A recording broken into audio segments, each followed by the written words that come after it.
ఇవాళ చర్చలో మనతో పాటు జాయిన్ అవుతున్నారు రాజకీయ విశ్లేషకులు జంగయ్య యాదవ్ గారు, అలాగే మనతో పాటు ఉన్నారు బీఆర్ఎస్ సీనియర్ నాయకులు దేవి ప్రసాద్ గారు. నమస్తే ఇద్దరికి కూడా.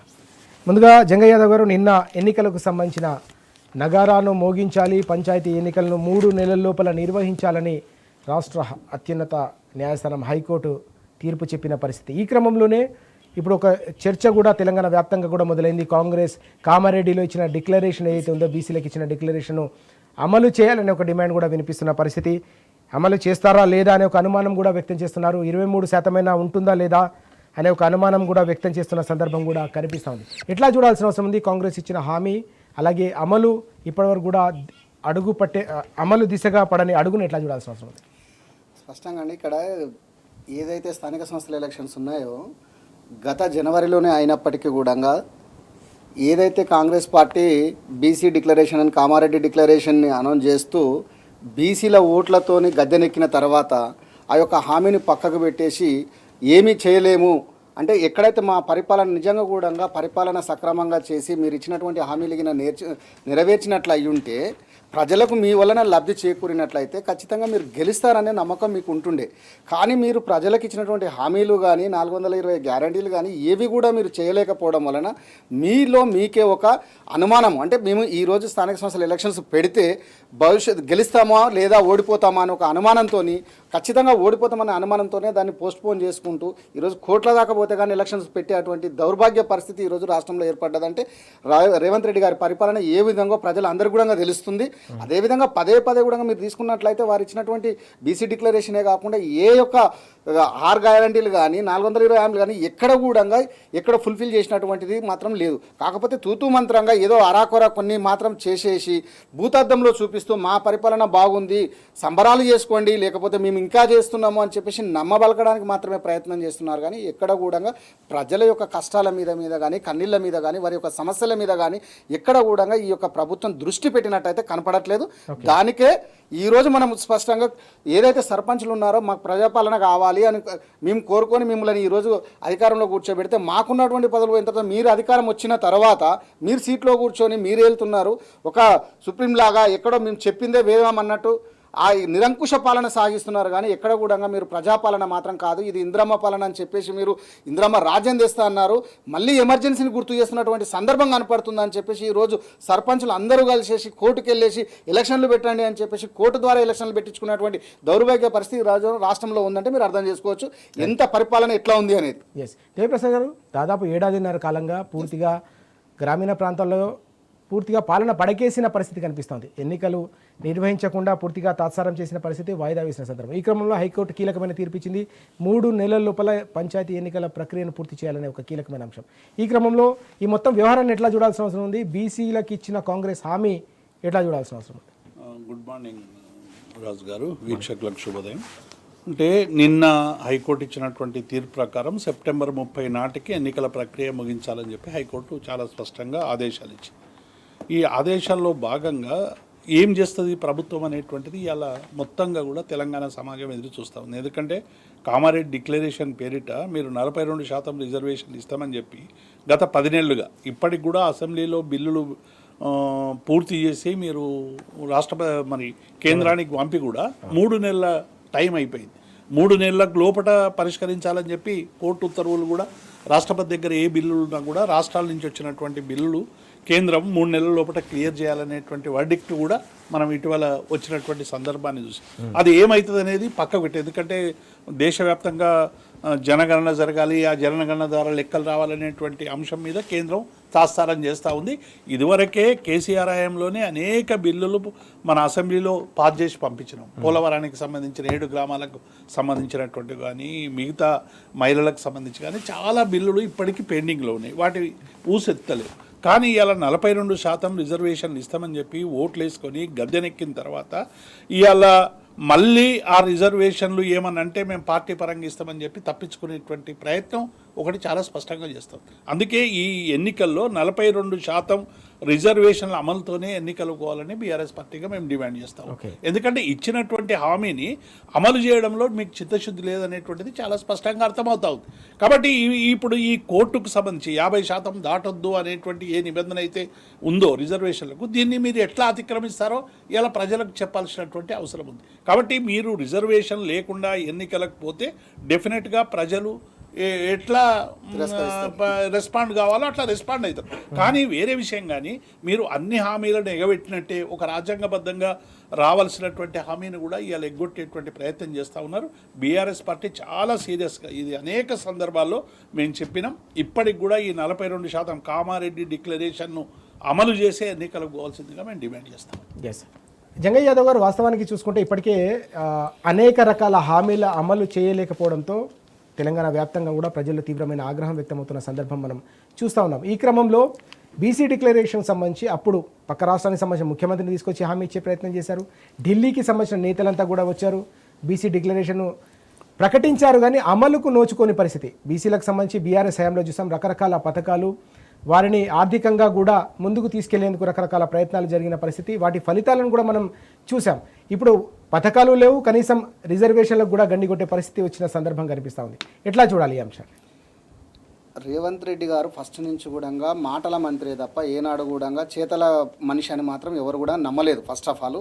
కానీ నిజానికి కూడా వీరిని నమ్మట్లేదనే ఉద్దేశంతోనే రేవంత్ రెడ్డి గారిని పక్క రాష్ట్రం సీఎంలను కానీ అదేవిధంగా ఢిల్లీ నాయకులను, కాంగ్రెస్ అధిష్టానాన్ని మొత్తాన్ని, సోనియా గాంధీ గారు కానివ్వండి, రాహుల్ గాంధీ గారు కానివ్వండి, ప్రియాంక గాంధీ గారు, ఇట్లా ప్రతి ఒక్కరిని తీసుకొచ్చేసి నమ్మబలికి కామారెడ్డి బీసీ డిక్లరేషన్ అని చెప్పేసి, విద్యార్థులకు ఉద్యోగాలు అని చెప్పేసి, ఇక్కడ మనకు సర్వనాథ శ్రేణులు పెట్టినటువంటి డిక్లరేషన్ కానీ ఇట్లా ప్రతిదీ డిక్లేర్ చేసుకుంటూ పోయారు. కానీ ఆచరణకు సాధ్యం కాని హామీలు ఇచ్చేసి ఈరోజు చేతులు ఎత్తేసి చేస్తామని చెప్పేసి వాయిదాలు వేస్తూ కాలం గడుపుతున్నారు తప్ప ఎక్కడ కూడా ఏ దాంట్లో కూడా వాళ్ళు 100% మేము ఇది చేశామని చెప్పుకోవడానికి లేకుండా పోయింది. కావుననే ఈరోజు ఎలక్షన్స్కి పోవడానికి వాళ్ళు భయపడుతున్నారు అని చెప్పేసి మనం ఇక్కడ స్పష్టంగా అవుతుంది. అదేవిధంగా మీరు రైతులు తీసుకున్నా కానీ ఈరోజు ధర్నాలు చేస్తున్నటువంటి సందర్భం మనం చూస్తున్నాము.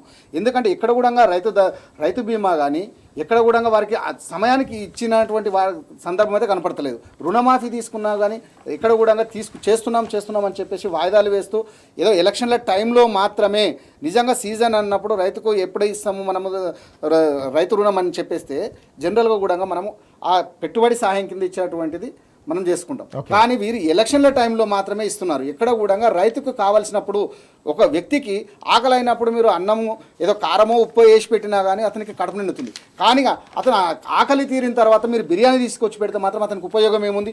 సీజన్లో ఇచ్చినటువంటి రుణం ఏదైతే ఉంటుందో వారికి వ్యవసాయానికి పనికి వస్తుంది. కానీ ఈరోజు రేవంత్ రెడ్డి గారు ఎలక్షన్ల సీజన్లో మాత్రమే వారికి రుణమాఫీ చేస్తాము, రైతు బంధు ఇస్తున్నాను, నేను రైతు రుణమాఫీ చేస్తానని చెప్పేసి మాటలు చెప్తూ అరాకొరగా, అది కూడా ఒకేసారి కాకుండా ఎకరం వాళ్ళకు ఒకసారి, 2 ఎకరాలకు కొంచెం, 3 ఎకరాలకు కానీ ఒక లిమిట్ పెట్టుకుంటూ సమయం తీసుకుంటున్నారు. 9 నెలలు అంటున్నారు, 9 రోజులు అంటున్నారు. ఎక్కడికక్కడ మాటలు మార్చుకుంటూ, డేట్లు మార్చుకుంటూ సమయ పాలన చేస్తున్నారు తప్ప ఎక్కడ కూడా ప్రజలకు కానీ ఉపయోగపడుతుంది. అదేవిధంగా ఉద్యోగాలను తీసుకుంటే గత ప్రభుత్వం ఇచ్చినటువంటి నోటిఫికేషన్లతో ఏదో ఫోటోలు దిగేసి మేము ఇచ్చినాము, మేము ఇంటర్వ్యూ చేసినాము, మేము ఎగ్జామ్ పెట్టినామని చెప్పడం, అంటే ఇక్కడ ఎక్కడికక్కడ ఎవరికో పుట్టిన పిల్లల్ని మా పిల్లలు అని చెప్పి ముద్ద అన్నట్టు ఈరోజు రేవంత్ రెడ్డి గారి పరిపాలన మనం స్పష్టంగా చూడొచ్చు. ఎస్ దేవిప్రసాద్ గారు, ఇక్కడ మనం వాస్తవానికి బీసీ డిక్లరేషన్లో ఇచ్చిన మాట చట్టబద్ధంగా స్థానిక సంస్థల ఎన్నికలు ఎప్పుడు నిర్వహించినా 42% రిజర్వేషన్ల ద్వారానే నిర్వహిస్తాం, సాధ్యమైన త్వరగా నిర్వహిస్తామని హామీ ఇచ్చారు.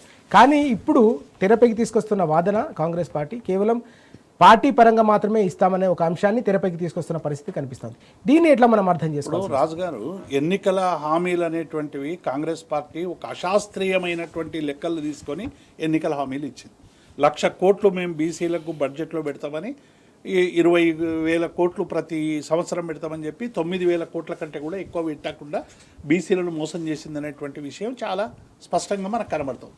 రెండవది, ఎన్నికల్లో 42% అనేటువంటిది ఏ బేస్, ఎక్కడి నుంచి వచ్చింది 42? ఇలా చాలా విషయాలు రేవంత్ రెడ్డి మాట్లాడతాడు కదా, ఏదైనా ఒక లెక్కకు ఆధారాలు ఉండాలని. నేను 42కు లెక్కేది 56% బీసీలు ఉన్నారని చెప్పి కేసీఆర్ గారు చేసినటువంటి ఆ రోజు చేసినటువంటి గణనలో, ఏది సమగ్ర సర్వేలో చాలా స్పష్టంగా 56% అని వచ్చింది.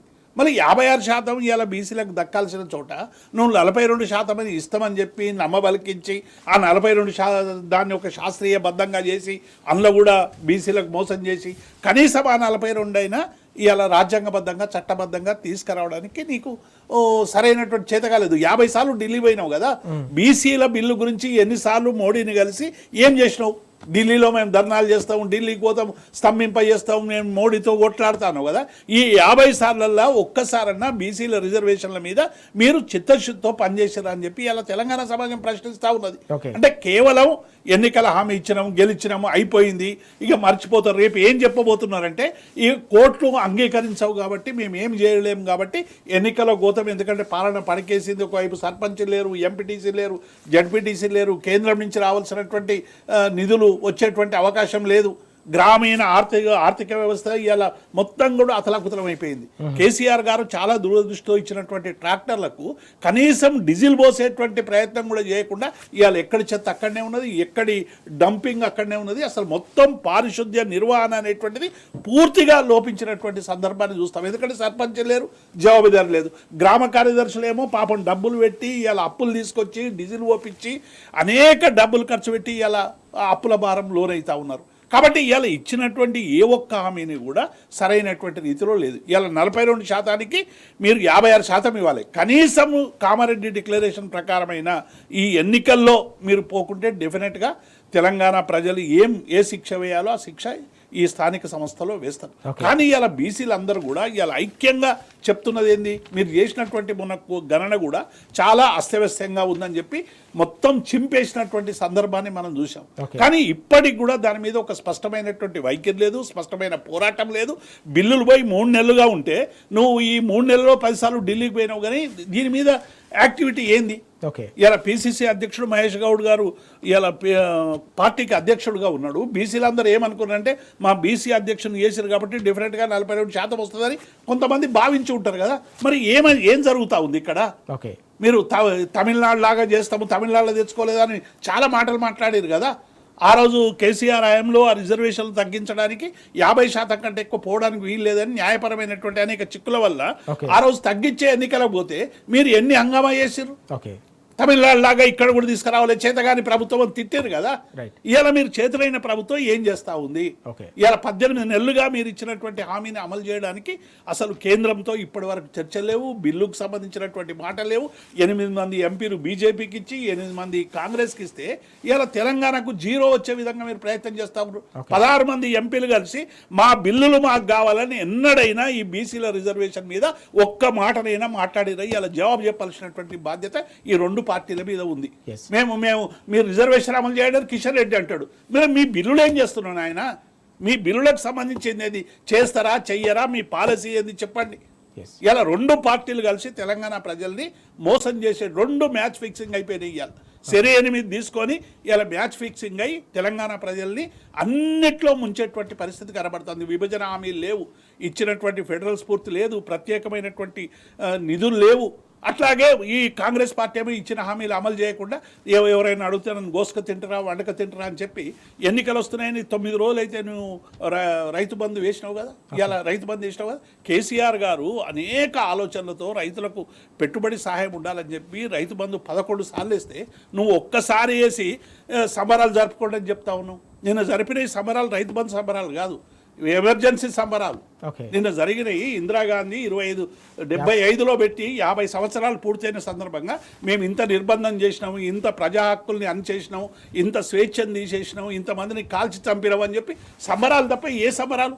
మీరు రుణమాఫీ మొత్తం చేస్తే సంబరాలు చేయండి, రైతు కూలీలకు ఇస్తే సంబరాలు చేయండి, కౌలు రైతులకు ఇస్తే సంబరాలు చేయండి, వడ్లకన్నిటికీ బోనస్ ఇస్తే సంబరాలు చేయండి. కానీ ఈ సంబరాలు ఎందుకు? ఈ సంబరాలు అని మాట్లాడుతూ ఉన్నారు కదా.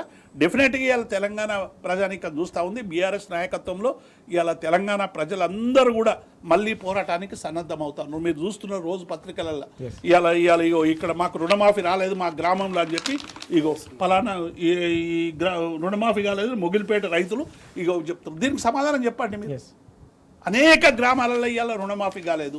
రైతు బంధు పేరు మీద మీరు గుట్టలకు ఇచ్చారు, చెట్లకు ఇచ్చారు, కొండ కోనలకు ఇచ్చారు, 1000 ఎకరాలకు ఇచ్చారు అని చెప్పారు. మరి ఇప్పుడు ఇచ్చినావు కదా, ఇందులో 1000 ఎకరాలు ఎవరికి ఉన్నాయి ప్రకటించు. ఎస్ ఎందుకు ఇచ్చినావు 1000 ఎకరాలు? కొండలకు గుట్టలకు ఎందుకు ఇచ్చినావు? ఆ కొండలేవి గుట్టలేంది ప్రకటించు. అంటే కేవలం కేసీఆర్ను బదనాం చేయడానికి, గత ప్రభుత్వం మీద దుమ్ము వేయడానికి నీవు ఉపయోగించుకున్నావు తప్ప అందులో నిజాలు లేవని ఇలా చాలా స్పష్టంగా అర్థమవుతా ఉంది. కాబట్టి ఇప్పటికైనా ఈ అబద్ధ ప్రచారాలు మాని పరిపాలనపై దృష్టి పెట్టాల్సిందిగా మేము డిమాండ్ చేస్తాం. ఎస్ ఇప్పటికైనా పరిపాలనపై దృష్టి పెట్టాలని డిమాండ్ చేస్తున్న పరిస్థితి అయితే మనం చూస్తున్నాం. స్థానిక ఎన్నికలకు సంబంధించిన వ్యవహారంలో హైకోర్టు ఇచ్చిన తీర్పు కావచ్చు, పంచాయతీ ఎన్నికలను 3 నెలల లోపల పూర్తి చేయాలనే అంశం ఇప్పుడు తెలంగాణ వ్యాప్తంగా చర్చకు దారితీస్తుంది. ఈ క్రమంలో ఎన్నికల్లో ఇచ్చిన హామీలు అమలు చేయకుండా కాంగ్రెస్ పార్టీ ఎన్నికలకు వెళితే ఏ విధంగా ఉంటుందనే అంశంపై కూడా మనం డిస్కషన్ కంటిన్యూ చేద్దాం.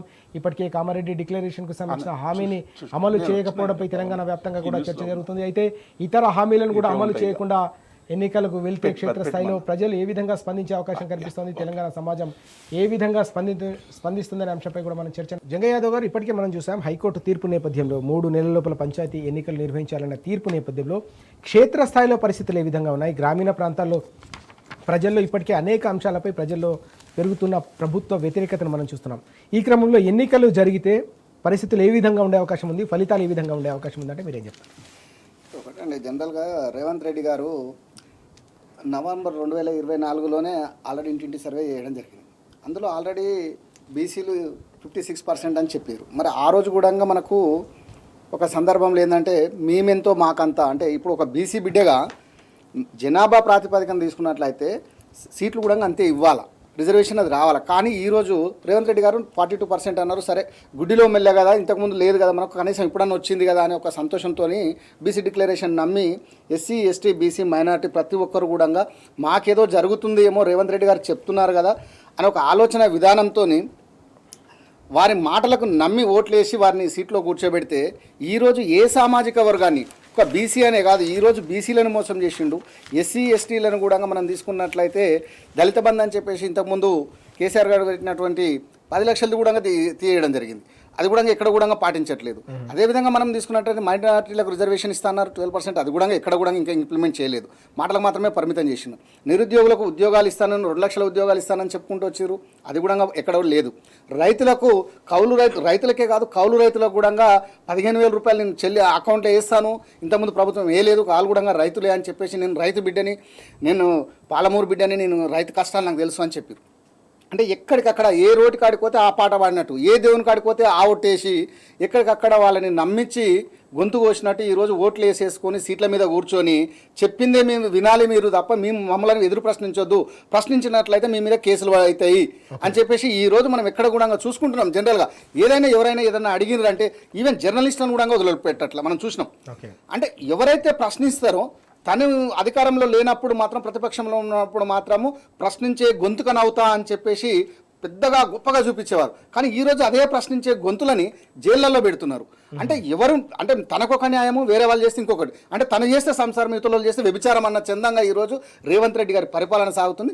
దాన్ని ప్రజలు కూడా ఈరోజు అర్థం చేసుకున్నారు కనుక ఏ సామాజిక వర్గము ఏ ఒక్కరు కూడా తృప్తిగా రాష్ట్ర పరిపాలనలో లేరు అని మాత్రం స్పష్టంగా అర్థమవుతుంది. ప్రతి విద్యార్థులు అయినా కానీ, రైతులు కానీ, ఈవెన్ వికలాంగులు కూడా అయ్యో మాకు వస్తున్న ఒకటి గతంలో ఇందులో 4,000 వచ్చేది, ఇప్పుడు ఆయన 6,000 ఇస్తా అన్నాడుగా అని చెప్పేసి వారిని కూడా ఎక్కడ కూడా న్యాయం చేయకుండా వారికి ఉన్నటువంటి కూడా సమయానికి ఇవ్వకపోవడం వలన ఈరోజు వృద్ధాప్య పెన్షన్లు కనీసం మాకు నెలకి 2,000 అన్న వచ్చేది కనీసం వస్తాయి కదా అని చెప్పేసి ఎదురు చూస్తున్నారు. కానీ అలాంటి వారు అంటే ఏ ఒక్కరు కూడా వీరి పరిపాలన లేరు కనుక రేపు భవిష్యత్తులో వచ్చేటువంటి ఏ ఎలక్షన్స్ అయినా సరే మేము ఖచ్చితంగా దీనికి తీర్పు దానికి తగ్గట్టుగానే ఇస్తాము. అంటే ఏదైతే మేము నమ్మి మోసపోయామో కనీసం మాకున్న చాలు, గతంలో వచ్చినటువంటిదైనా చాలు అని చెప్పేసి ఈరోజు ప్రజల్లో క్షేత్రస్థాయిలో మనం చూసినట్లయితే వారి ఎమ్మెల్యేలు కూడా పోలేని పరిస్థితి. ఎందుకంటే ఎమ్మెల్యేలు పోతే కూడా అయ్యా నువ్వు ఆ రోజు ఇచ్చినటువంటి హామీ ఏంది, నువ్వు చెప్పినటువంటి మాటలు ఏంది, మరి ఈరోజు మా ఊరికి ఏ రకంగా వస్తున్నావు, నువ్వు గతంలో ఉన్నటువంటి పరిపాలన ఏంది, ఇప్పుడు ఉన్నటువంటి పరిపాలన ఏంది, అంటే మేము మర్చిపోయి మేము మీకు వేసినట్టు అయిపోయింది, మమ్మల్ని మోసం చేసిరు, మళ్ళీ మోసం చేయడానికి మీరు వస్తున్నారా? ఇంతకుముందు ఏదో ఒక సినిమాలో శ్రీకాంత్ గారి సినిమాలో చెప్తారు హైదరాబాద్కి సముద్రాన్ని తీసుకొస్తాను అని చెప్పి ఏదైతే గెలుస్తారో ఆ విధంగా ఈరోజు రేవంత్ రెడ్డి గారు ఆ సినిమాని మళ్ళీ తలపిస్తుందని చెప్పేసి మాత్రం స్పష్టంగా చెప్పొచ్చు. కానీ భవిష్యత్తులో మళ్ళీ కాంగ్రెస్ పార్టీకి ఓటు వేయాలంటే మరిగా ఒకటికి కాదు 100 సార్లు ఆలోచించినటువంటి సందర్భము. ఓటు హక్కు కొత్తగా వచ్చిన వాళ్ళే కాకుండా చనిపోయే ముసలి వరకు, పండు ముసలి వరకు కూడా అయ్యో వద్దురా నాయన మాకు ఈ రాజ్యం అన్న చందంగా తయారు చేసుకున్నటువంటి పరిపాలన ఏదైనా ఉందంటే రేవంత్ రెడ్డి గారి పరిపాలన అని చెప్పొచ్చు ఇక్కడ. ఎస్ దేవిప్రసాద్ గారు, వాస్తవానికి ఇన్ని నెలల పాటు ఈ ఎన్నికల్ని వాయిదా వేయడానికి ప్రధానమైన కారణం ప్రజల్లో పెరుగుతున్న వ్యతిరేకత అనే ఒక భావన వ్యక్తమవుతున్న పరిస్థితి, ఆ వాదన కూడా వినిపిస్తున్న తరుణం. ఈ క్రమంలో ఇప్పుడు అనివార్యంగా హైకోర్టు తీర్పు నేపథ్యంలో ఎన్నికలు నిర్వహించాల్సిన ఒక పరిస్థితి నెలకొన్న పరిస్థితిలో తప్పకుండా 3 నెలల్లో నిర్వహించాలని చెప్పేసి గౌరవ హైకోర్టు కూడా తీర్పు ఇచ్చిన నేపథ్యంలో క్షేత్రస్థాయిలో ఎలాంటి పరిస్థితులు ఉన్నాయని చెప్పేసి మనం అంచనా వేయాలి. ప్రజలు, తెలంగాణ సమాజం ఏ విధంగా ప్రతిస్పందించే అవకాశం ఉంది? ఏదో అంటే స్థానిక సంస్థల ఎన్నికలనగానే ప్రభుత్వాలకు అనుకూలంగా ఉంటాయని మెకానికల్ ఆలోచనతో రేవంత్ రెడ్డి గారు ఎన్నికలకు పోదామని అనుకున్నాడు. కానీ క్షేత్రస్థాయిలో చూస్తే అసలు ఇచ్చిన ఏ హామీలు కూడా సరైనటువంటి రీతిలో అమలు చేయలేదు. ప్రజల నుంచి తీవ్రమైనటువంటి వ్యతిరేకత వస్తాం. కాబట్టి దీన్ని ఎట్లా తప్పించుకోవాలని చెప్పి రిజర్వేషన్ల పేరు మీద, బిల్లుల పేరు మీద, ఢిల్లీకి పంపడం పేరు మీద, రకరకాల పేర్ల మీద వాటిని ఆపేటువంటి ప్రయత్నం. చివరికి గౌరవ హైకోర్టు, మీరు చెప్పినట్టు గౌరవ హైకోర్టు 30 డెడ్ లైన్ పెట్టింది కాబట్టి డెఫినెట్గా చేయాల్సినటువంటి ఒక అనివార్య స్థితికి నెట్టబడ్డాడు. ఈ నెట్టబడినటువంటి స్థితిలో ఇవాళ గ్రామీణ ప్రాంతాల్లో మీరు రైతులకు సంబంధించి తీసుకుందాం, అన్ని వర్గాలకు సంబంధించి ఇవాళ మొత్తంగా కూడా ప్రతి వర్గం కూడా మాకు ఇవేవి వాళ్ళు పెట్టిన డిమాండ్లు కాదు, గొంతెమ్మ కోరికలు కాదు. మీరు మేనిఫెస్టోలో ఊరూరు తిరిగి మీ నాయకులు వచ్చి రాహుల్ గాంధీ దగ్గర నుంచి అందరూ వచ్చి మాకు ఇచ్చినటువంటి హామీలు మీరు ఏమన్నారు? కేసీఆర్ గారు 10,000 ఇస్తున్నారు, రైతు బంధు 15,000 ఇస్తామని చెప్పి మీరు ప్రకటించారు. మీరు వచ్చి రెండు సంవత్సరాలు, దాదాపుగా 2 సంవత్సరాలు వస్తుంది, 4 అంతకుముందు 5కి 2 మాత్రమే, 2 ఫసల్కు మాత్రమే వేసారు. అప్పుడు గతంలో ఆపిన దానికి ఒకటి, మొన్న ఒకటి ఇచ్చారు. 15,000కు బదులు మీరేం చేశారు? 12,000 అని చేశారు. ఇలా ప్రజల్ని కానీ మిగతా వర్గాలని కానీ ఎట్లా ఫిక్స్ చేస్తుందంటే అయ్యో ప్రభుత్వం ఏం గతంలో మాట్లాడుతున్నాడు కదా, ఇక ఏదైనా కాలిపోయిన వచ్చిన కాడికి తీసుకుందాం, చచ్చిన కాడికి వచ్చిందే లెక్క అనే స్థితికి ప్రజల్ని దిగదార్చేటువంటి ప్రయత్నం చేస్తూ ఉన్నాడు. నా దగ్గర ఏమీ లేదు, నేను ఏమి చేయలేను, నన్ను ఎవరు నమ్ముతలేడు అని చెప్పి ఏం చేస్తుంటే పదే ఈ రాష్ట్రానికి సంబంధించినటువంటి ఇమేజ్ను తగలబెట్టేటువంటి ప్రయత్నం చేస్తూనే అన్ని ఎగ్గొట్టేటువంటి ప్రయత్నం చేస్తుంది. ఇవాళ రైతులకి మీరు 15,000 ఇస్తామన్నారు, 12,000కు అది ఒక్కసారి నిన్న ఎన్నికల సందర్భంగా వేసినటువంటి దాన్ని చూసాం. రైతు కూలీలకు సంబంధించినటువంటి ప్రస్తావన లేదు. మీరు బోనస్ ఇస్తామన్నారు, బోనస్ అందరికీ ఇస్తామన్నారు, మిగతా వాటికి కూడా ఇస్తామన్నారు. కానీ కేవలం ఒక సన్న వడ్లకు మాత్రమే ఇవాళ పరిమితం చేసి అది కూడా 20% కూడా ఇవ్వనటువంటి పరిస్థితిని చూస్తున్నాం. రైతు కూలీలకు 12,000 దిక్కు లేదు. మీరు మహిళలకు చూస్తే మహిళలకు ఇస్తానటువంటి పెన్షన్ దిక్కు లేదు. కనీసం ఆ కళ్యాణ లక్ష్మి, షాదీ ముబారక్, తులం బంగారం ఇస్తామంటే ఆఖరికి ప్రజలది ఏమైంది? ఆ 1,16,000 ఇస్తే చాలు, వీడిని తులం బంగారం వీడేడు ఇస్తాడు, వీడు ఇచ్చేటోడు కాదు, సచ్చేటోడు కాదు, ఇక వీడు ఉన్న రోజులు గిట్లే మనం గడుపుకుందామనే ఒక స్టేజ్. అంటే గ్రామీణ ప్రాంతాల్లో ఇలా తీవ్రమైనటువంటి ఆగ్రహవేశాలు పెళ్ళుబుకుతా ఉన్నాయి. అట్లాగే మీరు ఉద్యోగులకు సంబంధించి చూడండి, 5 డిఏలు భారతదేశంలో ఎక్కడ కూడా పెండింగ్ లేనటువంటి డిఏలు ఇక్కడ ఉన్నాయి. పిఆర్సీ పెండింగ్ ఉంది. మీరు ఉద్యోగులకు హెల్త్ కార్డు లేవు. మీరు కనీసం 5 డిఏలన్నా విడుదల చేస్తామంటే ఒక డిఏ ఇచ్చి సర్దుకోండి. ఇక వీళ్ళేమి ఇస్తారు? వచ్చే ప్రభుత్వం, కేసీఆర్ ప్రభుత్వం వచ్చిన తర్వాత తీసుకుందామనే ఆలోచనలు అటు రైతులు కానీ ఉద్యోగులు కానీ ఇక ఉండేది 3 ఏళ్ళే, ఎట్లో ఏదో ఒకటి కాలం గడుపుకుందాం, కేసీఆర్ వచ్చినాక ఇవన్నీ తీసుకుందామనే ఒక భావనలో ఇలా ప్రజలలో ఆలోచన మొదలవుతా ఉంది. మీరు ఇచ్చిన హామీలు అమలు చేయరు. అడిగితేనేమో మీరు సోషల్ మీడియాలో అడిగినా, బయట అడిగినా, ఎక్కడ పెట్టినా, ధర్నాలు పెట్టినా మీరు ప్రతి ఒక్కరిని అరెస్ట్ చేసి గొంతు నొక్కేటువంటి ప్రయత్నం చేస్తూ ఉన్నారు. అట్లాగే బీసీ రిజర్వేషన్ల సంగతి అంతే. మీరు చట్టబద్ధంగా న్యాయబద్ధంగా ఇస్తామన్న రిజర్వేషన్లు ఎగ్గొట్టారు. బీసీలకు 20,000 కోట్లు ప్రతి సంవత్సరం పెడతామన్నారు, అదే ఎగ్గొట్టారు. గతంలో ఉన్న దళిత బంధు మీ అన్నీ కూడా పూర్తిగా తీసేసేటువంటి ప్రయత్నం చేశారు. ఏ ఒక్క సంక్షేమం కూడా ఇవాళ అమలు కానటువంటి పరిస్థితి. అందరూ ఏ ఒక్క వర్గం ఇవాళ గుండె మీద చేసుకొని పలానా వర్గం మాకు మేము సంతోషంగా ఉన్నాం ఈ 18 నెలల్లో అని చెప్పేసి ఒక 4 బ్రదర్స్ 4th సిటీ తప్ప ఎవ్వరు కూడా ఇవాళ సుఖంగా లేరు, సంతోషంగా లేరని ఇలా సమాజం చెప్తా ఉన్నది. ఇవాళ డెఫినెట్గా మీరు వీటికి అదనంగా కొత్త సమస్యలు తీసుకొచ్చి, హైడ్రా తీసుకొచ్చి, మూసీ తీసుకొచ్చి, లగచర్ల తీసుకొచ్చి ఇలా ప్రజల్లో పూర్తిగా ఈ ప్రభుత్వం అంటే ఏ అవగింపుకు వచ్చేటువంటి పరిస్థితి. ఏ ప్రభుత్వం కూడా గిన్నిస్ బుక్ రికార్డు ఈ 6 నెలల నుంచి 18 నెలల్లోని ప్రభుత్వం పోవాలని ప్రజలు ఎప్పుడు అనుకోరు. కానీ ఏదో 4 ఏళ్ల తర్వాత ఒక అసెస్మెంట్ చేసి, అనాలిసిస్ చేసి ఈ ప్రభుత్వం మాకేమి ఇచ్చిందనే దాని మీద ఈ ప్రభుత్వం పోవాలని కోరుకుంటారు. కానీ ఈ ప్రభుత్వం పోవాలని 6 నెలల నుంచే ఎందుకు కోరుకుంటున్నారో ఇలా రేవంత్ రెడ్డి ఆత్మ పరిశీలన చేసుకోవాలి. ఇలా మీరు ఇచ్చినటువంటి హామీలను, ఎందుకంటే కేసీఆర్ గారు తెలంగాణలో ఒక సంక్షేమాన్ని అభివృద్ధిని రెండు జోడెడ్లలాగా తీసుకుపోతూ తెలంగాణ ప్రజలకు అవసరమైనటువంటి మౌలిక సౌకర్యాలు కల్పించడంలో వారు 100% విజయవంతమైంది. ఇవాళ నీటి గోస లేకుండా చేసిండు, కరెంటు గోస లేకుండా చేసిండు, సంక్షేమానికి అవసరమైనటువంటి అనేక సంక్షేమ పథకాలు పెట్టిండు, అన్ని వర్గాలని ఆదుకునేటువంటి ప్రయత్నం చేసిండు. మీరు కనీసం వాటిని కొనసాగించడం లేదు కదా, వాటి మీద డ్యామేజ్ చేసేటువంటి ప్రయత్నం చేస్తారు. కాబట్టి మొత్తం క్షేత్రస్థాయిలో కూడా ఇవాళ కాంగ్రెస్ అంటే బగ్గుమనే పరిస్థితి వచ్చింది. ఈ రెండు జాతీయ పార్టీలు, భారతీయ జనతా పార్టీ పరిస్థితి కూడా అంతే. వాళ్ళు రేవంత్ రెడ్డిని ఏమైనా బీఆర్ఎస్ పార్టీ అంటే ఒక ప్రొటెక్టర్గా వీళ్ళు వచ్చి గ్రేహౌండ్స్ పోలీసుల్లాగా నిలబడతారు మా ఎదురు. అంటే రేవంత్ రెడ్డిని ఏమననియ్యరు, కాంగ్రెస్ పార్టీని ఏమననియ్యరు, సమస్యల మీద ప్రస్తావన లేరు, చివరికి బంకచెర్లకు నీళ్లు ఎత్తుకపోతున్నా కూడా చోద్యంగా చూసేటువంటి పరిస్థితి వచ్చింది. ఇవాళ నీటి విషయంలో చాలా తీవ్రమైనటువంటి చర్చ జరుగుతూ ఉంటే భారతీయ జనతా పార్టీ ఒక ప్రేక్షక పాత్ర వహిస్తూ గోడ మీద కూర్చున్నారు. అసలు వాళ్ళ వైఖరేంది? ఇలా తెలంగాణ నీళ్ళని బంకచెర్ల పేరు మీద, గోదావరి జలాలని వరద జలాల పేరు మీద హక్కు లేనటువంటి ఆంధ్రప్రదేశ్ ఇలా తీసుకుపోయేటువంటి ప్రయత్నం చేస్తూ కేసీఆర్ మీద బదనాం చేసేటువంటి ప్రయత్నం చేస్తూ ఉన్నారు. ఇలా 3000 టీఎంసీలకు మీకు ఎట్లా పోతుందని కేసీఆర్ చెప్పింది. దానికి ఏంది అంటే హరీష్ రావు గారు చాలా స్పష్టంగా చెప్పిండ్రు, ఏ నదికైనా గేజ్ డిశ్చార్జ్ ఉంటుంది నాయన, ముఖ్యమంత్రి తెలుసుకో, 53 ఏళ్ల పాటు ఈ ఒక నదిలో ఎంత వరద పోతుందో గేజ్ డిశ్చార్జ్ చేసి 53 సంవత్సరాల రికార్డును పరిశీలిస్తే 3000 టీఎంసీలు వరదలు పోతున్నాయి, ప్రాజెక్టులు కట్టుకోవాలని కానీ కేసీఆర్ గారు చెప్పిండ్రు. మీరు దానికి ప్రాతిపాదికగా చాలా స్పష్టంగా ఉంటే మరి ఈ 42% బీసీలకు దానికి ప్రాతిపాదిక ఏంది? నువ్వు 42% మేము ఇచ్చినాం అంటున్నావు, ఏం మీ ప్రజాపాలన అంటున్నావు, దానికి ఏం ప్రాతిపాదిక? కాబట్టి ఇవన్నీ కూడా ఏంటంటే గత ప్రభుత్వాన్ని తిట్టడం ద్వారా, గత ప్రభుత్వాన్ని బదనాం చేయడం ద్వారా ఇచ్చిన కొంచెమైనా నేను చేసిన అని చెప్పుకునేటువంటి ప్రయత్నం తప్ప ఇవాళ టోటల్గా సంక్షేమం పడకేసింది, అభివృద్ధి పడకేసింది. ఇక పరిపాలన అయితే అడిగేటువంటి నాతుడే లేడు. ఇవాళ ఒక టీచర్ మీద ఇంకొక టీచర్ని పెట్టి ఇన్స్పెక్షన్లు చేయమని చెప్తా ఉన్నారు. వాళ్ళ ఆత్మగౌరవాన్ని హెడ్ మాస్టర్ మీద స్కూల్ అసిస్టెంట్ పోయి ఇన్స్పెక్షన్ చేయాలన్నట. ఇవాళ ఒక రిటైర్ అయినటువంటి ఉద్యోగులకు సంబంధించి రిటైర్మెంట్ బెనిఫిట్ అందక ఒక ఉద్యోగి మరణించిండని చెప్పి ఇలా వార్తలు వస్తూ ఉన్నాయి. కాబట్టి రుణమాఫీ కాలేదని మొగిలిపేటలో మా గ్రామ రైతులందరూ కూడా కూర్చుంటా ఉన్నారు. మరి ఇవి మీరు ఈ క్షేత్రంలో ఉన్నటువంటి సమస్యలు పరిష్కరించండి. ఇది ఒక్కరి మాకేం కాదు, ఇది పలానా పత్రికలు రాసిన సంబంధం లేదు. మీరు పోయి క్షేత్ర పర్యటన చేయండి, చేసి చెప్పండి. ఇలా మేము డెఫినెట్గా బీఆర్ఎస్ పార్టీగా డిమాండ్ చేస్తూ ఉన్నాం. ఇలా అన్ని వర్గాల ప్రజలకు సంబంధించిన సమస్యల పరిష్కారంలో ఈ ప్రభుత్వం విఫలమైంది. ఈ ప్రభుత్వం మీద ప్రజలు ఆశలు వదులుకున్నారు. కానీ మీరు ఇచ్చిన హామీలు అమలు చేసేంత వరకు క్షేత్రస్థాయిలో కేసీఆర్ గారి నాయకత్వంలో మేము డెఫినెట్గా పోరాడతాం, ప్రజల పక్షాన ఉంటాం. ఇవాళ మెడల్ వంచి ఈ సమస్యలు పరిష్కరించేదాకా బీఆర్ఎస్ పార్టీ ప్రజలకు వెంటుంటాం. చాలా కీలకమైన అంశాలు చెప్పారు. ప్రజల పక్షాన బీఆర్ఎస్ గొంతుకై నిలుస్తుంది, పోరాడుతూనే ఉంటామని చెప్పేసి చెప్తున్న పరిస్థితిని మనం చూస్తున్నాం. దేవిప్రసాద్ గారు చాలా కీలకమైన అంశాలు ప్రస్తావించారు. ఇక్కడ జంగయ్య యాదవ్ గారు, ఇక్కడ మనం చూస్తే గత 10 ఏళ్ల పాటు తెలంగాణ పల్లె ప్రగతి పేరిట పూర్తిగా దేశానికి పట్టుకుమలైన పల్లెల్ని దేశంలోనే అత్యుత్తమ గ్రామ పంచాయతీలు ఎక్కడ ఉన్నాయంటే తెలంగాణలో ఉన్నాయని చెప్పి తీర్చిదిద్దిన అపూర్వమైన సందర్భాన్ని మనం చూసాం. గత 1.5 ఏడాదిన్నర కాలంగా పూర్తిగా పాలన పడకేయడం, చివరికి గ్రామాల్లో గ్రామ పంచాయతీల్లో ఉండే ట్రాక్టర్లకు డీజిల్ కూడా పోయలేని పరిస్థితి. మొన్న హరీష్ రావు గారు పర్యటించిన సందర్భంలో మనం చూసాం. గ్రామ పంచాయతీకి సంబంధించిన కార్యదర్శులు కావచ్చు, అక్కడ ప్రజలు నిలదీసిన పరిస్థితి, రాష్ట్ర ప్రభుత్వాన్ని ఏ విధంగా నిలదీశారో కూడా మనం చూసాం.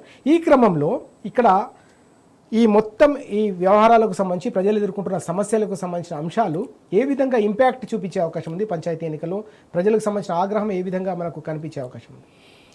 ఒకటండి, ఇప్పుడు మీరు చెప్పినట్టు ఏదైతే గ్రామ కార్యదర్శులు ఉన్నారో డీజిల్ పోయలేక కలెక్టర్కు హ్యాండ్ ఓవర్ చేసేటువంటి పరిస్థితి మనం కొన్ని గ్రామాలలో చూసినాం. సెక్రటరీలు పోయి మేము దీన్ని మెయింటైన్ చేయలేము, గత ప్రభుత్వము ఏదైతే ట్రాక్టర్స్ ఇచ్చేసి లోన్లు ఈఎంఐలు కూడా కట్టుకునేటువంటి సందర్భంలో చూస్తున్నాము.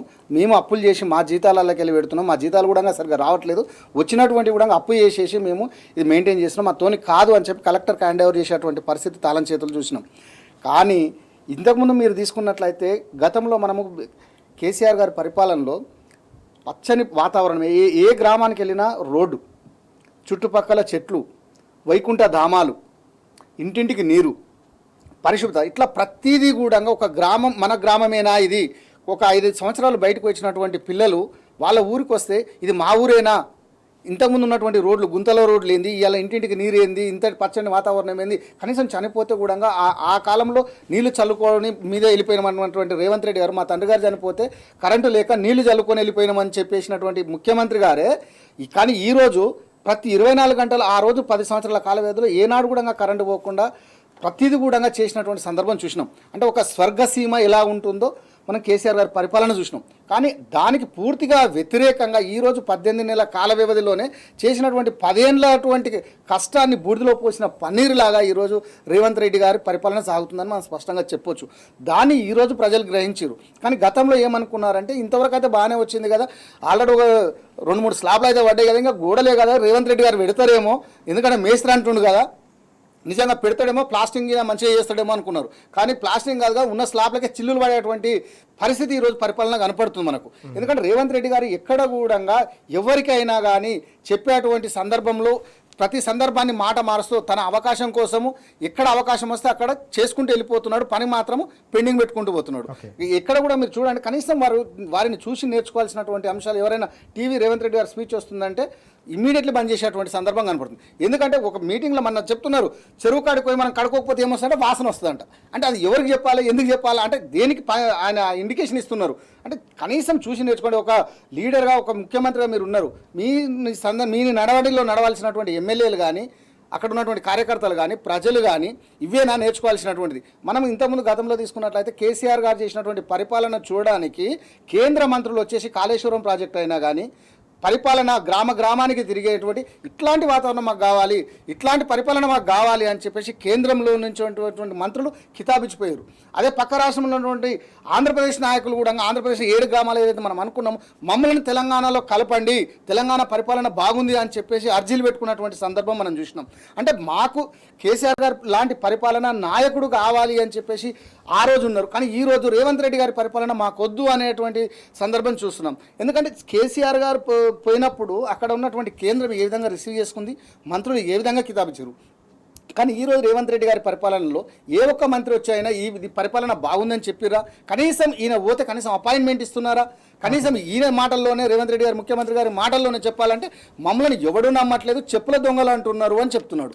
అంటే మీకు మీరే క్లియరెన్స్ ఇస్తున్నారు. అక్కడ ఎక్కడ కూడా ఏంటంటే మా యొక్క పరిపాలన బాగాలేదు, మమ్మల్ని ఎవడు నమ్మట్లేదు, చెప్పుల దొంగగా ట్రీట్ చేస్తున్నారు. కానీ కేసీఆర్ గారు ఉన్నప్పుడు ఎవరు ఈయన కేసీఆర్ గారు పోకపోయినా కానీ వాళ్ళు వచ్చేసే కేసీఆర్ గారి పరిపాలన బాగుంది అంటే ఇక్కడనే తెలిసిపోతుంది చెడు మంచి అనేది. అంటే చేసేటువంటి పనులలో తెలుస్తుంది తప్ప చెప్పే మాటల్లో కాదు. కానీ ఈయన మాటల ముఖ్యమంత్రిగా ఉన్నారు, కేసీఆర్ గారు చేతల ముఖ్యమంత్రిగా తన యొక్క కేసీఆర్ గారి యొక్క పరిపాలన ఈ విధంగా విజన్ ఉన్నటువంటి నాయకుడు కనుకనే దూరదృష్టితోని 20 ఏళ్ళు కాదు 40 ఏళ్ళు నా తెలంగాణ పిల్లల భవిష్యత్తు ఆధారపడి ఉంది, నా పరిపాలన ఇవాళ నేను ఉంటాను పోతాను, నాయకుడిగా ఎవరైనా రావచ్చు పోవచ్చు, జీవితం అనేది శాశ్వతం కాదు, ఎప్పటికీ మనం ఉండలేము. కానీ మనం చేసే పనులు మాత్రం భవిష్యత్ తరాలకు ఆదర్శంగా ఉండాలి, ప్రతి వారికి మనము ఇన్స్పిరేషన్గా ఉండాలని చెప్పేసి వారిని చూసి నేర్చుకోవాలని చెప్పేసి వారి యొక్క విజన్తో పోయారు. కనుకనే ఈరోజు కేసీఆర్ గారు అంటే ప్రతి ఒక్కరు కూడా ఒక అభిమానము. అయ్యో కేసీఆర్ గారికి మేము తప్పు చేశామే, ఆ రోజు మేము మోసపోయామే అని చెప్పేసి ఈరోజు బాధపడుతున్నారు. కానీ ఆ రోజే కేసీఆర్ గారు చెప్పారు, ఈ రోజుకైనా మీరు ఏమాత్రము నిద్రపోయినట్టున్నా కానీ జీవితాంతం బాధపడాల్సి వస్తుంది అని చెప్పేసి. నిజంగా కూడా ఆ రోజు చేసినటువంటి అభివృద్ధి ఈ రోజు కుంటపడిందంటే కారణం ఈ రోజు ఈ 18 నెలల కాల వ్యవధిలోనే మళ్ళీ 10 ఏళ్ళు కానీ అయితే కానీ మనం దీన్ని సరిదిద్దలేమని చెప్పేసి ఎక్కడ కూడా కేటీఆర్ గారు కూడా చెప్తున్నారు. అయ్యా ఉద్యోగాలు వస్తున్నాయని చెప్పేసి మనం కంపెనీలు రావాలంటే మన ఇమేజ్ని మనం డ్యామేజ్ చేసుకుంటే రావు. మీరు ఎంతసేపు మమ్మల్ని తెలంగాణ మేము లాస్లో ఉన్నాము, మేము ఏది లంకె బిందెలు అనుకున్నాము, ఇక్కడ కుండలే ఉన్నాయని చెప్తే రేపు ఎవడు రాడు నాయన, నువ్వు కనీసం మనకు గోప్యంగా ఉంచుకోవాలి. సంసారం చేసినప్పుడు ఏ ఇంటి సంసారమైనా గోప్యంగా ఉంటేనే దానికి నలుగురు గౌరవిస్తారు. కానీ నువ్వే రోడ్డు మీద పడేస్తే రేపు నాడు నిన్ను నమ్మి ఒకడు రాడు అని చెప్పేసి ఆ రోజు చెప్పారు, ఈ రోజు అదే చేస్తున్నారు అని చెప్పేసి మాత్రం ఇక్కడ చెప్పొచ్చు. దీన్ని ప్రజలు అందరూ గ్రహించారు కనుకనే రేపు భవిష్యత్తులో కేసీఆర్ గారి పరిపాలన రేవంత్ రెడ్డి గారి పరిపాలన బేరీ చేసుకొని 10 ఏళ్ల పరిపాలన 18 నెలల కాల వ్యవధి 18 సంవత్సరాలకు చూపించారు మాత్రం ఇక్కడ అర్థమవుతుంది మనకు. ఎస్, మనం చూసాం గత 10 ఏళ్ల పాటు పల్లెలకు సంబంధించిన ప్రగతి ఏ విధంగా కొనసాగిందో, ప్రగతి ప్రస్థానం ఏ విధంగా కొనసాగిందో తెలంగాణ సమాజం అంతా కూడా చూసిన పరిస్థితి. ప్రతి నెల కూడా టంచనుగా గ్రామ పంచాయతీలకు నిధులు విడుదల చేయడం ద్వారా గ్రామాలను దేశానికి ఒక పట్టుకొమ్మలుగా తీర్చిదిద్దిన సందర్భం. దేశ స్థాయిలో కేంద్ర స్థాయిలో అత్యుత్తమ గ్రామ పంచాయతీలకు అవార్డులు ఇస్తే అత్యధికమైన అవార్డులను గెలుచుకున్న రాష్ట్రంగా తెలంగాణ నిలిచిన పరిస్థితి. కానీ 1.5 ఏళ్ల కాలంలో గ్రామాల్లో పూర్తిగా పాలన పడకేయడంతో ప్రజలంతా కూడా అవస్థలు పడుతున్నారు. తప్పకుండా పంచాయతీ ఎన్నికలు ఎప్పుడు నిర్వహించినా తప్పకుండా ప్రజలు ఈ మొత్తం పరిణామాలను గమనిస్తున్నారు కాబట్టి తప్పకుండా దానికి తగిన విధంగానే ప్రతిస్పందిస్తారు, తమ ఆగ్రహవేశాలు తప్పకుండా పంచాయతీ ఎన్నికల్లో ప్రభుత్వానికి చవి చూపిస్తున్నారనే అభిప్రాయం కూడా వ్యక్తమవుతున్న సందర్భం మనకు కనిపిస్తూ ఉంది. దేవిప్రసాద్ గారు, తెలంగాణ ఉద్యమం సందర్భంగా భుజం కలిపి నడిచిన ఉద్యోగులను కడుపులో పెట్టి చూసుకున్న సందర్భం బీఆర్ఎస్ హయాంలో కేసీఆర్ గారి సారథ్యంలో మనం 10 ఏళ్ల పాటు చూసాం. అత్యధికమైన జీతాలు దేశంలోనే ఎక్కడున్నాయంటే తెలంగాణ ఉద్యోగులకు ఉన్నాయనే ఒక పరిస్థితిని తీసుకొచ్చిన సందర్భం. కానీ క్రమంగా పూర్తిగా వారి సంబంధించిన పెన్షన్ల వాటాను కూడా చెల్లించని పరిస్థితి, వాటిని కూడా ప్రభుత్వం దారి మళ్లిస్తున్న సందర్భం ఇప్పుడు తెలంగాణ ఉద్యోగులు కూడా గమనిస్తున్నారు. ఎట్లా చూడాలి ఈ పరిణామాన్ని మనం? ఇప్పుడు రాజు గారు, మనం చాలా స్పష్టంగా మనం చూస్తున్నది ఏంటంటే, ఇదివరకే మనం అన్ని వర్గాలకు సంబంధించినటువంటి విషయాలు మనం చర్చించుకున్నాం. ఈ చర్చించుకున్నటువంటి క్రమంలో ఉద్యోగులకు సంబంధించి కూడా ప్రభుత్వం కొన్ని హామీలు ఇచ్చింది. ప్రధానమైనటువంటి హామీల్లో ఒక హామీ ఏంటంటే, మేము సిపిఎస్ ఏదైతే కంట్రిబ్యూటరీ పెన్షన్ స్కీమ్ ఉన్నదో దీన్ని మేము రద్దు చేసి ఓల్డ్ పెన్షన్ స్కీమ్ని తీసుకొచ్చి ఉద్యోగులకు అందరికీ పెన్షన్ సౌకర్యం కలిగేస్తామని చెప్పి ఇచ్చినటువంటి హామీ. ఈ 18 నెలలుగా వాటికి సంబంధించి ఒక కమిటీ వేయలేదు, వాటి మీద చర్చ జరగడం లేదు. పూర్తిగా దాన్ని మర్చిపోయి ప్రవర్తిస్తున్నటువంటి తీరును చూస్తూ ఉన్నాం. పైగా ఇవాళ ఏమైపోయిందంటే, ఏ ఉద్యోగి అయినా 2004 తర్వాత రిటైర్ అయినటువంటి ఉద్యోగులు ప్రభుత్వం 10% ఇస్తే ఉద్యోగులు కూడా 10% ఇస్తే రిటైర్మెంట్ అయినప్పుడు ఇచ్చేటువంటి ఒక పద్ధతిని ప్రవేశపెట్టారు. పెన్షన్ అంటే తమ డబ్బులతోనే తామే పెన్షన్ తీసుకునేటువంటి ఒక దుష్ట సంస్కృతిని ఆ రోజు బీజేపీ కాంగ్రెస్ రెండు కలిపి కూడబలుకొని ప్రవేశపెట్టినటువంటి ఈ బిల్లు ఇవాళ ఏం చేస్తూ ఉందంటే, వాళ్ళు ఇచ్చేటువంటి 10% సొమ్మును ఇతర వాటికి వాడుకునేటువంటి ప్రయత్నం చేస్తూ ఉంది. ఇలా 13 నెలలుగా ఈ రాష్ట్రంలో 2 లక్షలకు పైగా ఉన్నటువంటి సిపిఎస్ ఉద్యోగుల సొమ్ముని 10% జమ చేసినటువంటి సొమ్మును ఇతర వాటికి మళ్ళిస్తుందని చెప్పి ఇలా చాలా స్పష్టంగా వార్తలు వస్తాయి. ఒకవైపు ఏమో రిటైర్ అయినటువంటి ఉద్యోగులు మా పెన్షన్ డబ్బులు లేక మేము ఇబ్బంది పడుతున్నాం, చావు బతుకులలో ఉన్నాం, మాకు డబ్బులు ఇవ్వండి అంటేనేమో ఇలా డబ్బులు ఇవ్వడానికి చేతులు వస్తలేవు. కానీ ఇలా ఏమైపోయిందంటే, వీళ్ళ ప్రభుత్వ ఉద్యోగుల డబ్బును ఒకవైపు వాడుకుని జీపీఎఫ్ సొమ్ము, చివరికి జీపీఎఫ్లో ఉద్యోగులు తమ రిటైర్ అయినప్పుడు వచ్చేటువంటి డబ్బులను వేస్తూ ఉంటే వాటిని కూడా ఇలా విత్డ్రా చేసుకునేటువంటి ఫెసిలిటీ లేకుండా చేసి తమ డబ్బులు తాము డ్రా చేసుకోవడానికి కూడా అనుమతి ఇవ్వనటువంటి ఒక దుష్ట సంస్కృతిని ఇలా తీసుకొచ్చేటువంటి ప్రయత్నం చేసి ఉద్యోగులు అందరూ కూడా ఇలా కార్యాలయాల చుట్టూ సెక్రటరియట్ చుట్టూ తిరిగినా కూడా ఇలా వాళ్ళకి డబ్బులు రిలీజ్ అవుతలేవు. కాబట్టి ఇలా ప్రభుత్వం ఉద్యోగుల పట్ల ఇలా వ్యవహరిస్తున్నటువంటి తీరు ఇలా మొత్తం ఉద్యోగ లోకమంతా కూడా బగ్గుమంటావు. కాకపోతే ఏంటంటే, ప్రభుత్వ ఉద్యోగులుగా సర్వీసులలో ఉన్నవారు కాబట్టి అడగడం తప్ప ఇంకేమీ చేయనటువంటి ఒక నిస్సాయ స్థితికి ఇలా నెట్టబడ్డారు. ఇక పిఆర్సీ అడగడానికి నోరు గుట్టేసిండు, ఎందుకంటే డిఎన్ఏ లేదు కాబట్టి మాకు పిఆర్సీ ఏడిస్తాడని. ఇలా ఎట్లయిపోయిందంటే, మీకు ఏది ఇవ్వా అని చెప్పి ప్రచారం చేసి ఇలా ప్రజల్ని కన్విన్స్ ఎట్లా చేస్తున్నాడో, కన్విన్స్ చేయడానికి కన్ఫ్యూజ్ ఎట్లా చేస్తున్నాడో, ఇలా ఉద్యోగులను కూడా కన్ఫ్యూజ్ చేస్తున్నాడు, కన్విన్స్ చేసేటువంటి ప్రయత్నం చేస్తూ ఉన్నాడు. ఇక పిఆర్సీ రాదు, 5 డిఏలు ఇస్తే మాకు మహా గొప్ప ఈయన విప్లవ వీరుడు అనుకునే స్టేజ్కి తీసుకొస్తా ఉన్నాడు. ఒక్క డిఏ ఇచ్చి మరొక డిఏ 6 నెలల తర్వాత ఇస్తామంటే కూడా మా ఉద్యోగులు మంచోళ్ళు కాబట్టి ఇలా సరే ప్రభుత్వం ఏమైందో సంక్షేమాలు చేయరని చెప్పి ఇలా ఒప్పుకొని ఒక డిఏ తీసుకున్నారు. మిగతా 4 డిఏల పరిస్థితి ఏంది? భారతదేశంలో ఎక్కడ డిఏ లేవు. పైగా ఇలా కేంద్ర ప్రభుత్వాలు కూడా ఒక దుష్ట పన్నాగం ఉంది. ఇలా ఈ సిపిఎస్ రద్దు చేయరా నాయన అంటే ఇంకోటి కొత్త యూపీఎస్ తీసుకొచ్చి, ఈ కొత్త యూపీఎస్ల సిస్టమ్ ఏంటంటే 25 ఏళ్ళ సర్వీస్ ఉంటేనే నీకు మినిమం పెన్షన్ వస్తుంది. ఒక ఏదైనా కారణం చేత ఒక నెల మనం కాంట్రిబ్యూషన్ చేయలేదనుకో, నీకు పెన్షన్లో కోత పడుతుంది. అంటే ఇలా ఓ పెనం మించుకెళ్ళి పొయ్యిలో పడేసినట్టు ఇలా సిపిఎస్ బదులు యూపీఎస్ అంటే పెనం నుంచి పొయ్యిలో పడేసినట్టు. అందరూ కూడా ఇవాళ ఉద్యోగ సంఘాలు కానీ ఉద్యోగులు కానీ పెన్షన్ అనేది ఒక సామాజిక హక్కు, దశాబ్దాల కాలం పోరాడి సాధించుకున్నటువంటి హక్కు. రిటైర్మెంట్ అయిన తర్వాత ఆ ఉద్యోగికి కనీసం ఉపశమనం కలిగగా వచ్చినటువంటి ఆరోగ్య పరిస్థితి, ఉద్యోగుల పరిస్థితి చూసి దశాబ్దాల కాలంగా వస్తున్నటువంటి హక్కును ఇలా 2 పార్టీలు కలిసి కొల్లగొట్టేటువంటి ప్రయత్నం చేస్తూ ఉన్నాయి. కాబట్టి డెఫినెట్గా ఇలా ఉద్యోగ లోకమంతా కూడా ఈ 2 పార్టీల పట్ల సీరియస్గా ఇలా ఆగ్రహావేశాలని పెళ్ళుబుకుతూ ఉన్నాయి. ఈ ఉద్యోగులు పోరాటం చేస్తారు. పెన్షనర్లందరూ కూడా మొన్న 23వ తారీఖు నాడు అన్ని కలెక్టరేట్ల దగ్గర కూడా పెద్ద నిరసన ప్రదర్శన చేసి ప్రభుత్వానికి వినతి పత్రాలు ఇచ్చినటువంటి సందర్భాన్ని కూడా చూస్తా ఉన్నాం. ఇది ఒక మహా ఉద్యమంగా మలిచేటువంటి అవకాశం కనబడతాం. ఎందుకంటే ఈ రాష్ట్రంలో 3 లక్షల మంది పెన్షనర్లు, 2.5 లక్షల మంది సిపిఎస్ ఉద్యోగులు. పనిచేస్తున్నటువంటి ఉద్యోగులు 2.5 లక్షలే. అంటే 50% కూడా 60% పైగా ఉన్న ఉద్యోగులు, రిటైర్ అయిన ఉద్యోగుల సమస్యలు, సిపిఎస్ ఉద్యోగుల సమస్యలు పట్టించుకోకుండా ఈ ప్రభుత్వం మెతక వైఖరి అవలంబిస్తున్నది అనేటువంటి మాట యథార్థం.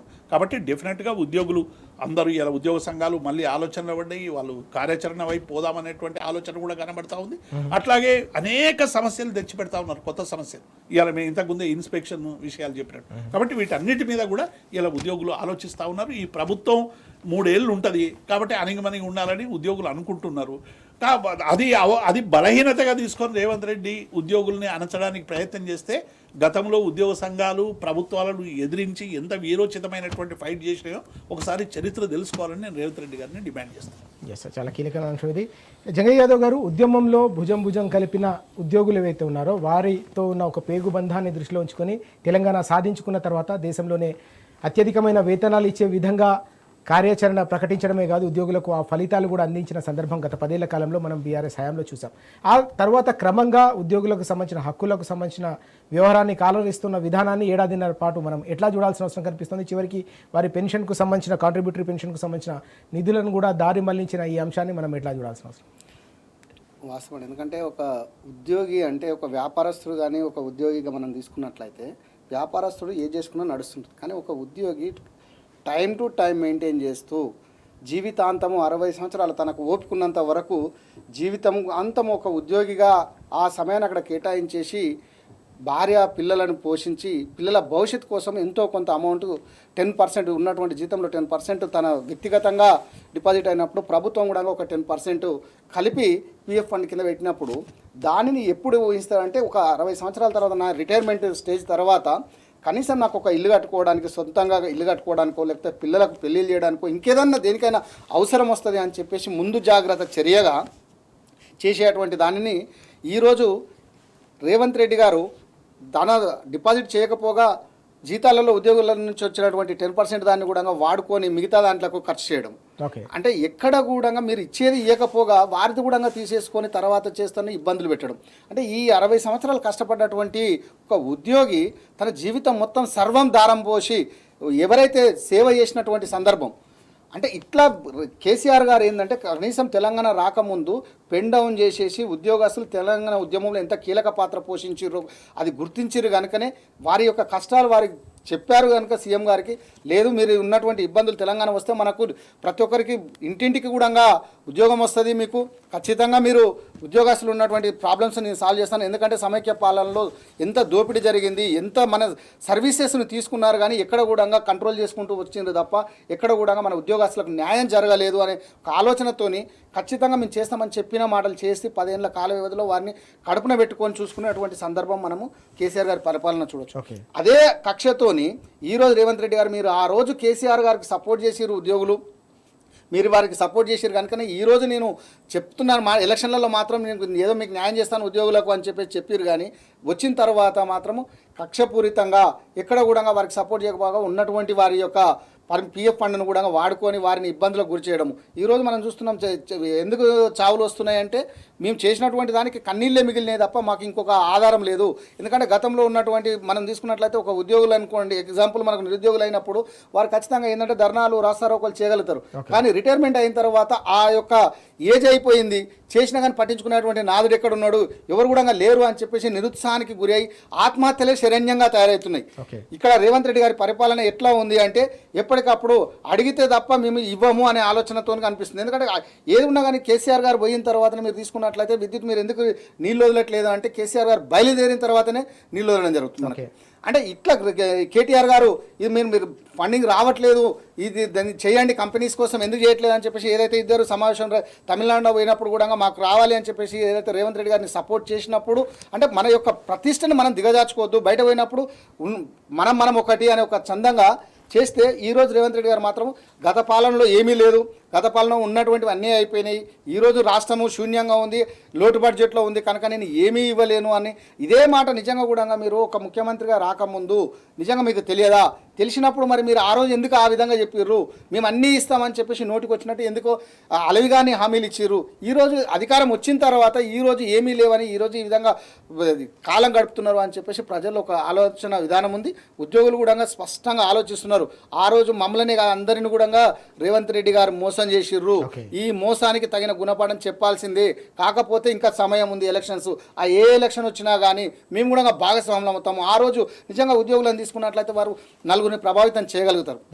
ఎందుకంటే వారు ఇచ్చేటువంటి సర్వీస్ ఇప్పుడు ఒక బ్యాంక్ ఎంప్లాయ్ అయినా సరే మీరు తీసుకున్నట్లయితే ఒక జిహెచ్ఎంసీ ఎంప్లాయ్ అయినా కానీ ప్రతి ఉద్యోగి అయినా కానీ ప్రతి ఒక్కరిని వారికి సర్వీస్ వారి దగ్గరికి వచ్చేటువంటి వారికి ఈ పరిపాలన ఈ విధంగా ఉందని చెప్పగలుగుతారు. కనీసం పోలీస్ డిపార్ట్మెంట్ కూడా వారి యొక్క రక్షణకు వారికి కూడా ఇబ్బందులు. అంటే ఎక్కడికి కూడా మీరు ఏ ఉద్యోగి కూడా న్యాయము 4th క్లాస్ ఉద్యోగిని కూడా వదిలిపెట్టట్లేదు. ఈరోజు మనం చూసుకున్నట్లయితే ఎక్కడికక్కడ కాంట్రాక్ట్ బేస్లు అన్నారు, అవి పర్మనెంట్ చేస్తున్నారు. ఇంతవరకు చేసిరా? ఎక్కడ కూడా చేయలేకపోతున్నారు. జిహెచ్ఎంసీలో చేస్తున్నారు, అవి లేదు. అంటే ఇట్లా ప్రతి వారిని కూడా ఎక్కడ కూడా వదిలిపెట్టకుండా ఎవరికి న్యాయం చేయకుండా ఇబ్బందులకు గురి చేస్తూ ఉన్నటువంటి వాటిని ఇంకా తాటికాండ ఏదేమంటాం కదా ఆ విధంగా ఈయన తయారు చేస్తున్నాడు తప్ప ఎక్కడ కూడా వారికి న్యాయం చేస్తలేడని చెప్పేసి మాత్రం మనం ఇక్కడ స్పష్టంగా చెప్పి దానిలోనే నిరుత్సాహము నిరాశ ఏర్పడ్డది ఉద్యోగులని మనం చెప్పొచ్చు. చాలా కీలకమైన అంశం ఇది. ప్రభుత్వ వ్యవస్థకు గుండెకాయ లాంటి ఉద్యోగులను ఈ విధంగా వారి హక్కులను కాలు రాయడం, వారిని ఇబ్బందులు పెట్టడం, వారికి ఇచ్చిన హామీలను నెరవేర్చకుండా దుర్మార్గంగా వ్యవహరిస్తున్న తీరుపై తప్పకుండా ఉద్యోగులు ప్రతిస్పందిస్తారు, దీనికి గుణపాఠం చెప్తారని చెప్పేసి దేవిప్రసాద్ గారు అలాగే జంగయ్య గారు కూడా చెప్తున్న పరిస్థితిని మనం చూస్తున్నాం.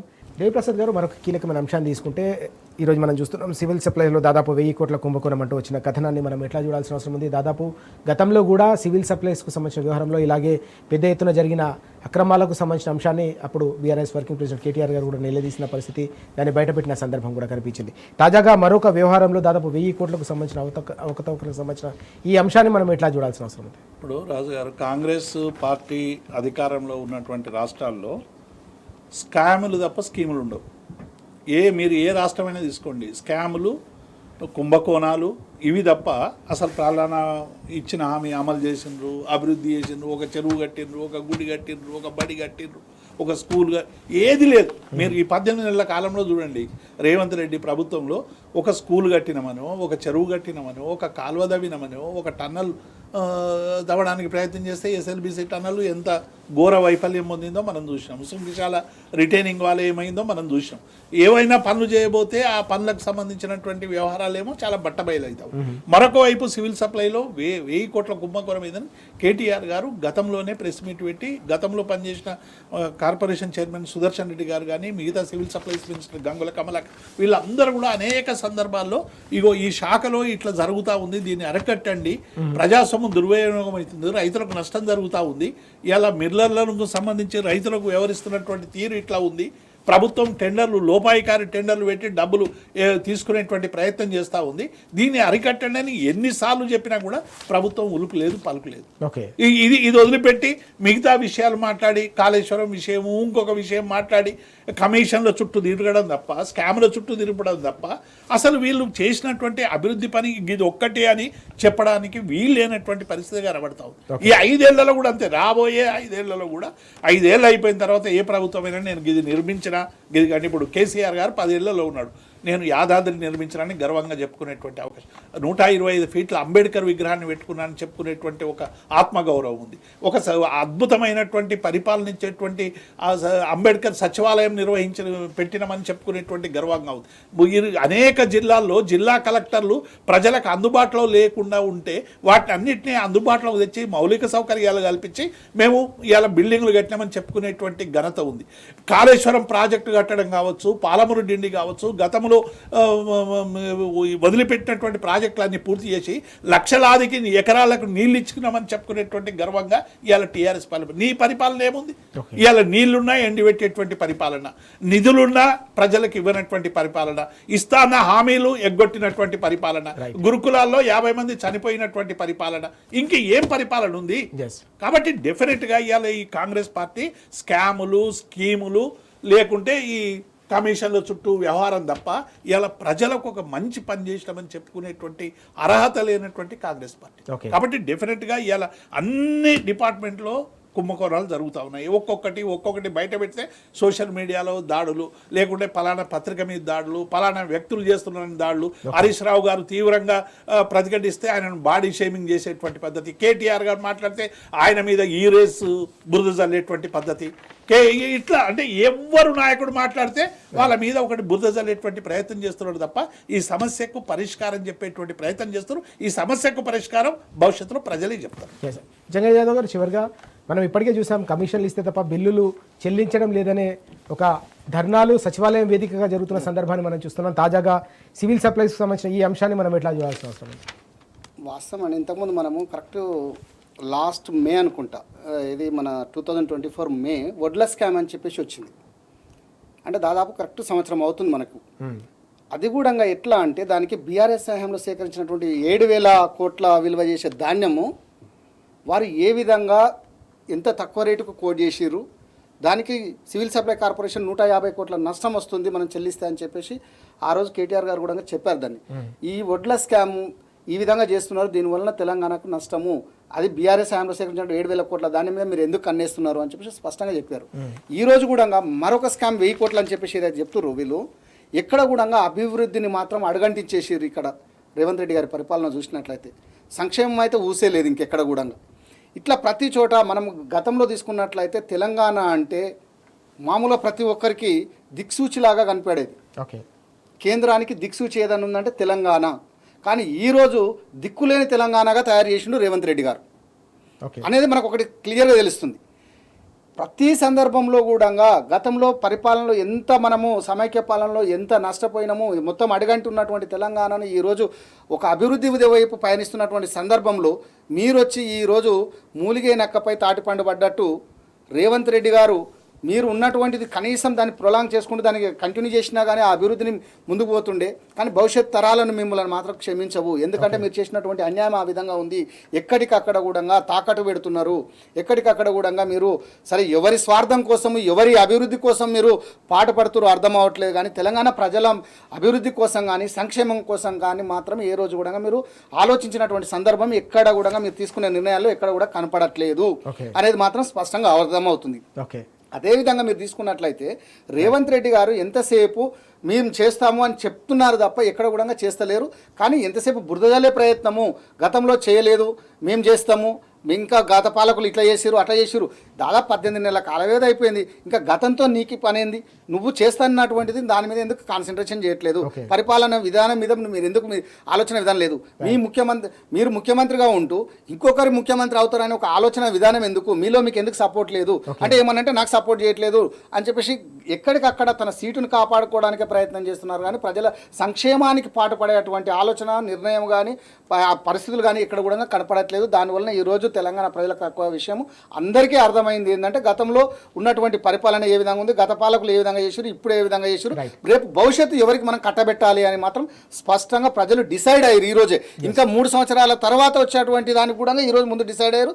దానికి పునాది రేపు స్థానిక సంస్థల ఎలక్షన్లే, ఆ రిజల్ట్లే ఒక మెమోరాండంగా కూడా మనకు చెప్పొచ్చు, రిప్రజెంటేషన్ అవుతుంది అని కూడా మనం స్పష్టంగా చెప్పొచ్చు. ఇక్కడైతే రైట్, మనం చూస్తున్నాం కేసీఆర్ గారి సారథ్యంలో దేశానికే దారిదీపంలా వెలుగొందిన తెలంగాణ, 10 ఏళ్ల కాలంలో వెలుగొందిన తెలంగాణ అనేది కాంగ్రెస్ అధికారంలోకి వచ్చిన తర్వాత ఏ విధంగా అధోగతి పాలవుతుందో ప్రజలు కూడా గమనిస్తున్నారు. కాబట్టి తప్పకుండా ఎన్నికల నగారా మోగుతున్న ఈ తరంలో తప్పకుండా కాంగ్రెస్ పార్టీకి గుణపాఠం చెప్పేందుకు తెలంగాణ సమాజం యావత్తు కూడా సిద్ధంగా ఉందని చాలా స్పష్టంగా జంగయ్య యాదవ్ గారు అలాగే దేవిప్రసాద్ గారు కూడా చెప్తున్న పరిస్థితి మనం చూస్తూ ఉన్నాం. థ్యాంక్ యూ వెరీ మచ్ చర్చలో పాల్గొన్నందుకు.